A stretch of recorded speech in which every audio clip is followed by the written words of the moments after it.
Welcome back. In our last lesson, we saw that the final step inside a neuron is to pass a value through an activation function. Today, we're going to explore what these functions are, why they are so important, and meet the most popular ones. So what is an activation function? It's a simple function that takes the raw output of a neuron, the weighted sum plus the bias, and transforms it into the neuron's final output signal. You can think of it as the neuron's decision-making trigger. It looks at the total evidence the neuron has gathered and decides how strongly that neuron should fire. But why do we need this extra step? The single most important reason is to introduce non-linearity into our network. If we only used weighted sums, then our entire neural network, no matter how many layers it had, would just be one big, simple linear function. It would be like trying to draw a complex, curvy line using only a bunch of straight rulers.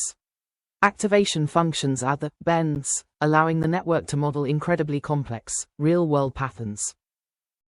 Let's look at the classics. The sigmoid function is the original S-shaped curve. Its superpower is that it can take any number, positive or negative, and squash it into a perfect probability between 0 and 1.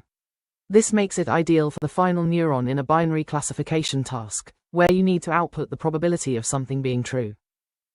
Next is the hyperbolic tangent, or Tanh function.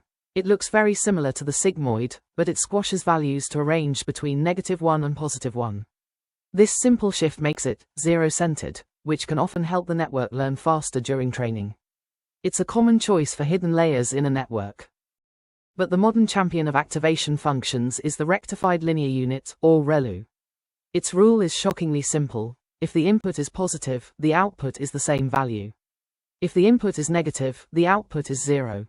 That's it. This simplicity makes it incredibly fast to compute and helps it avoid some of the mathematical problems that can affect sigmoid and Tanh, making it the default choice for most hidden layers in deep learning today.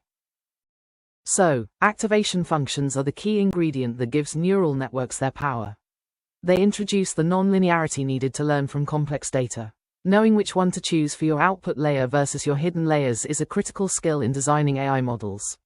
In our next lesson, we'll see how a model quantifies its mistakes by exploring loss functions.